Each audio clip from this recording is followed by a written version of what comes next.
Thanks for joining us today for this edition of the Live Wire at UNC Charlotte. I'm Lynn Robertson, and I'm the Communications Director with the College of Liberal Arts and Sciences. And today we're going to be talking about a fascinating subject which falls into the area of sustainability, biodiversity, and also a partnership between the community and UNC Charlotte. So I'd like to turn to the guests today and have them introduce themselves, and then we'll start talking about this amazing project. So let me turn to Adam first. Hi, I'm Dr. Adam Reitzel, Assistant Professor in the Department of Biological Sciences here at UNC Charlotte. Welcome, Adam. And you have with you today? Ian O'Shaughnessy. I'm an undergrad student in the Biological Science Department. Well, terrific. So today we have called this project the Rewilding of Lot 27, and hopefully folks understand what that is, but maybe they don't.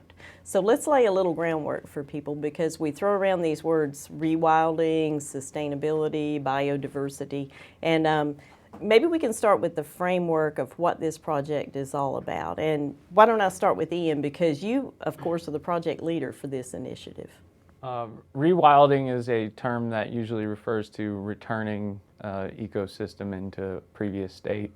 In this one, it would be prior to a parking lot being placed in the area. So the idea was it started off with a extra credit assignment in Dr. Reitzel's conservation biology class to write an initiative that was conservation based for an extra credit point, and for an additional point I had to present it to a member of the faculty and give the feedback that I was received. So intentionally it was a theoretical project, and after I filled out the application and turned it into a member of the landscaping architect department, they said it was a great idea. And okay, well, let's stop right there, and let's put ourselves in the physical space, because it's really cool you're talking about the theoretical, and then you're moving to the actual and reality, because your idea moved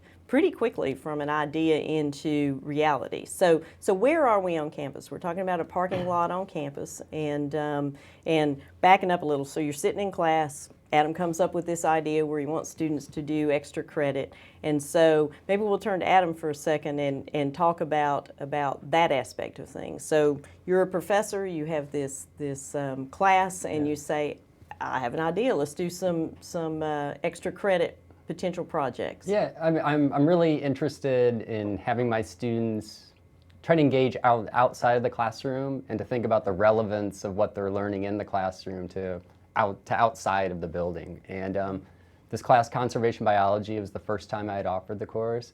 And I think that's a discipline that lends itself towards students thinking outside of just what they're learning in class. So it was just an idea to see if students would grab onto the idea of if they had an idea, they're walking around campus much more than I am. They see opportunities for potential conservation, and so I wanted to see what kind of ideas they had, and Ian came up with a great one. So how did you frame the concept when you said to the class members, here's an idea for extra credit, here's what I want you to do? Yeah. I wanted to let them just be creative. I wanted them to come up with ideas that they were interested in, maybe passionate about, or things that they had seen previously and said, well, like, somebody could do something about that, and maybe that somebody could be me. And I think it also gives them the opportunity to see their backyard, and in this case, their campus, as a place where they can use some of the knowledge they learn in class and apply it into something that benefits the campus. So you framed it, work on a biodiversity initiative on campus. Yep. Look around you and find something that needs doing. Yep. So sketch it out theoretically. And then you took the concept, and I think you were walking around campus, right? Had your eyes open, and what did you observe? I actually had gone and not put a physical location to the idea, and just said that when you have more different types of spaces, that more species are able to inhabit them. So increasing the number of plants and animals would change the biodiversity and we didn't have a lot of grass lands. It was all manicured Bermuda grass and trees, tall trees, no in between. And so I said that it would be neat to put some grassland areas, which is where I went to try and find a space for it. So you contacted Facilities Services, yes? And the retail or the landscape architect, Right. Peter Franz, and he put me in touch with the facilities. And they all started talking back and forth about what would be a good location. And it was actually something they had discussed in the past but never followed through with because there wasn't too much interest in it. So there was a need that had been identified, or the staff here at UNC Charlotte had talked about the potential for adding some biodiversity, and then you come with this potential project, and they welcomed you and said, let's do this, right? Or you do this and we'll help you do this. Correct. Right? So maybe we can take a look at, I think you took some photographs at, and we're talking about parking lot 27, which is near the Harris Alumni Center, correct? Correct. Right. And so they referred you to that parking lot and said, here's an area that needs some help, right? So maybe we can look through some of these photographs and you can tell us a little bit about what we're seeing. So you went over to the parking lot and tell us what you found there. So these are the before photos of the area right next to the parking lot itself. There was nothing holding the soil in place. If it were to rain, it would wash downhill. Right. And this And we is see some incline there Yeah. for sure on the topography. So this is one of the working days, right? When this you brought is when folks we in. were planting these seeds for all the flowers and grasses. So we can see there that we have sort of barren earth right on the fringe of the parking lot. Maintenance had actually stopped working on maintaining the hill because it was futile. Every time it rained, all the mulch washed directly into the parking lot. Yeah, I think you can see a little bit of course, this is a little further along with the project. But anyway, so the mulch was washing away onto the asphalt, into I guess the stormwater or the And rain. this is in the Toby Creek watershed. Okay. And I think you have some photographs also. So what do we see depicted here in this image? This is the drainage ditch created by how they've modified the landscape for different buildings around the area. And when a heavy storm comes through, it just widens the trench there. So in other words, in that dry area, a creek basically, or a runoff is carving that out there, right, in the Correct. erosion. And there weren't any plants in place that would help hold in the soil that was washing away. And so now we see people planting plants, Right. right? And again, some of your, and we'll talk in a few minutes about the volunteers who came and worked with you, because I know this, while you led the project and certainly under the guidance with Adam being an advisor, this was not a solo project from the standpoint. So there we see some more of the mulch and the condition that the area was in.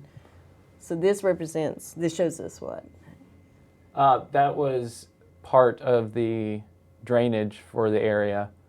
And if you looked into one of the puddles downstream of it, you would see sediment resting in the bottom of the puddle, which is the #1 pollutant in North Carolina to our water quality, is actually sediment and not any of the heavy metals or chemicals that you often hear about. It's just the stuff that was already there being washed away because it wasn't properly maintained. So basically is clogging the waterways. And Correct. I bet you learned that in Adam's class. And so here we see, is this Toby Creek that we see That is here? Toby Creek. Right. And so there you can see, I'm sure some of that, I mean, you can see wash where the creek bank has eroded, and then looks like sediment dump there as well. Is that what we're seeing? So you found this parking lot and working with folks. So now back to the classroom. So Ian comes and says, I found a great project, and I've got a few people interested in it. What was your role? I know that you are providing some guidance and mentorship. And Yeah, I mean, so Ian had a great idea. He did a lot of legwork on his own initiative to talk with facilities and to really lay out the whole project. And I should say that in just a couple weeks, and most of that occurred over winter break. So a lot of initiative, and then in part it came down to, well, how are we going to get the money to do the project? The idea is here. We have a lot of interest. Ian was on the ground laying everything out, and so where I kind of hopped in there was to kind of help locate some potential places to get some funding to purchase the plants. And so that's where Ian and I teamed up again in order to locate some funds. And so some funding came through the Charlotte Green Initiative, which is a on-campus student group who receives monies as part of student fees that are then go into a resource where students can apply for, can write a grant to do an on-campus or otherwise conservation project. So I kind of advised that. And connected him with people. Yeah. You did so you were referring him, but he was still doing the. Yeah. Oh yeah, he was doing all the work. And I was just as kind of mentorship, I just want to provide or to make known the opportunities, so then Ian, he can tell you, but he wrote a wonderful proposal, and he can tell you about all the ins and outs of that, and CGI granted the project. And You also put me in contact with Dr. Wells, and who put me in contact with Scott Taylor, who they both provided me with a lot of experience that I wouldn't have had otherwise. And so are those people who work in the field of sustainability? Dr. Wells is a faculty member here at the university, and Scott Taylor is a economist. He works at greenhouses and does a lot of similar projects for the Department of Transportation and various people who want to help restore the ecosystem. So tell us about the research that you had to do. So you have this area that is a trouble area and is contributing to the decline of the water, or believed to be contributing to the decline of the water in the Tebby Creek watershed. And you've written your proposal. Some research went into that as well, I'm sure, from the standpoint of you didn't just go out to a garden center and buy a bunch of plants, right? No. Say that looks good. Yeah. So what happened with that? How did you go about that aspect of the project? We wanted to make sure that all of the plants were native to the area, so a lot of time was spent researching the ranges of different plants, and that we wanted to make sure they served their role to help trap the sediment. So there was some research into what did those jobs in this area, as well as increasing biodiversity by what would provide a food source for different things, where Scott Taylor had a lot of input, as well as Dr. Wells, and we planted milkweed in the area because So that's one plant that right for monarch butterflies, which are currently critically endangered, I believe is the status. Yeah. Which is another, we learned about the ICUN in Dr. Reitzel's class and how they monitor endangerment levels. And So in the class, you had learned about the endangered species and what potentially could help them regain footing. And then I guess looked in this area from the standpoint of what some of the native insects and animals for our area that biodiversity might be able to attract. So then you developed your plant list. Yes, I think you worked with UNC Charlotte Botanical Gardens. Maybe they were an advisor as well. I think you'd mentioned to me in an earlier conversation. So then you have funding, you have a place, you have research behind you. What came next for the project? trying to find volunteers for the project was not as easy as I thought it would be. We had a short window to get all of the plants into the ground, and I announced in most of my classes, as well as groups, clubs around the campus, that we would be planting on the weekends over the next couple of weeks, Right. as well as during the weekdays. And we had some turnout from all the different clubs, and without them it wouldn't have been possible. So I was grateful that we had some support from pretty much all over. There were certain people who were really, really interested, Right. and then a lot of people who weren't really interested at all. So we're hearing, Adam, our students are learning science, they're learning marketing and communications and perseverance, right? Yeah, that's right. Absolutely. Yeah. So we come back to the classroom. So we and we'll also show some photographs in a few minutes of how things stand right now from a recent visit to the parking lot. But so in your classroom, when you're looking at this initiative, what have you learned from this, and how you're going to, since this was the first time you had done this particular activity within class, what do you think you've learned from it, and what do you hope that students are learning from this kind of thing? What I've learned from it is that I'm going to make the assignment probably not extra credit, but part of the regular coursework, because I think it is important, and I think it's a good opportunity for students to engage. So what I've learned is that that students have wonderful ideas, and so I learned as much through this process, or more than maybe Ian did, about running, about kind of organizing these projects, what we can do. So I kind of learned in that respect that this is great, and I want to keep doing it. As far as future class, I said, I think tying this sort of outside of the classroom perspective, and even potentially a project, a research project, in this case an independent research project, can be incredibly successful, and there's a lot of support at this university for it. So what do you think students learn? I'll ask you, and then I'll ask you, and maybe we'll go through some pictures while you're talking as well, Ian, so folks can see. What do you think students learn from this kind of project that adds to what they learn in the classroom? I mean, why is it important to even do something like this? Yeah, well, I think it's important to think about application of knowledge, and I think knowledge for knowledge's sake is great. I mean, that's what I do most of the time, just reading and learning. But I think applying that knowledge is really, it can help make a concept more solid, like habitat fragmentation or degradation in this particular case.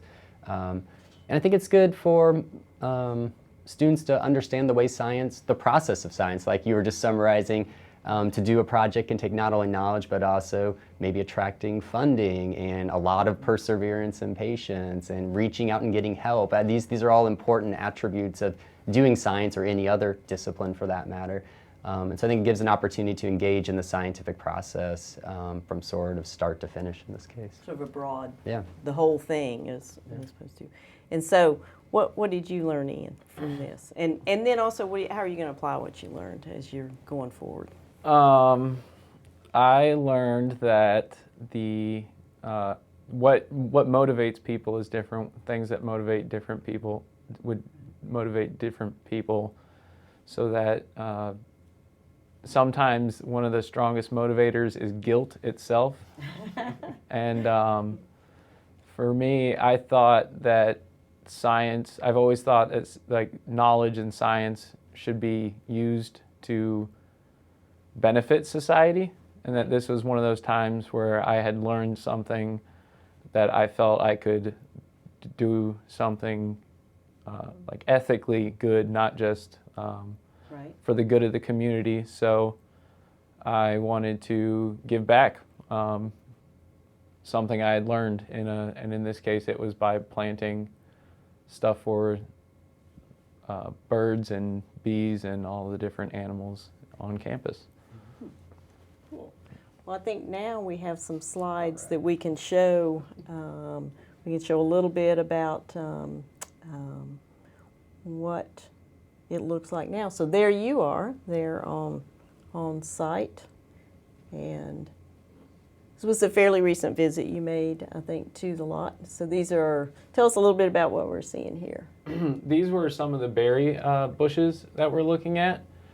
The Excelsior matting on the ground is to control erosion, and as plants grow in, it will degrade. And those are some of the flowering species we planted so that bumblebees and birds would have. Right. That's more for the bugs, but But we need bugs, don't we? I Right. mean, they're food, right? Yeah. Yeah, birds are looking for the bugs, I'm sure. So here we see the contrast between the where the matting was applied. Yes. And as things grow in, the matting will disappear and the root system will take hold underneath of the soil Right. and control the soil that way. And so here we see some of that diversity that you're talking about with some of the plants. So, and this is after several weeks of 100-degree weather. Yes. So, so there definitely are.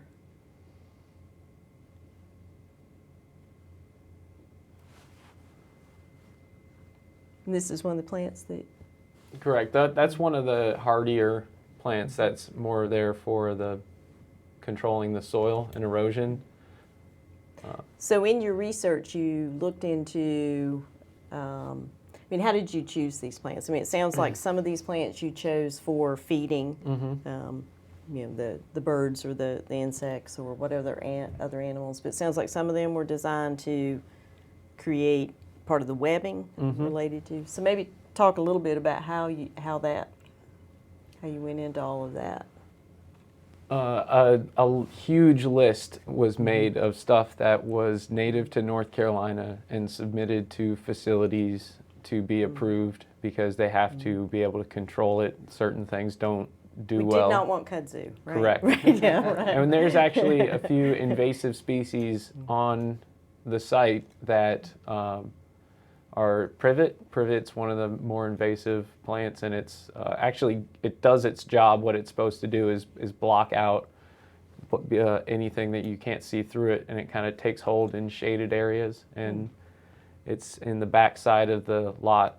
So they didn't really want things added like that. I see Correct. here one of your plants has attracted A spider. a spider. All right. And these are, what are these plants here? I believe that's the baby's breath that people see in bouquets all the time. Little symbolism there, right? This was the wrong way. Now it's the right way to have things. These are not, I think, berries that you've planted, but you have planted berries. Yeah, Yes. those are blackberries. They're not, we don't actually have that specific one. These are native, right? These are. Yeah, they are. Obviously. And so this is the lot that we're talking about there. The whole lot was actually part of a sustainable design that all the rain that entered that little area would wash into the parking lot.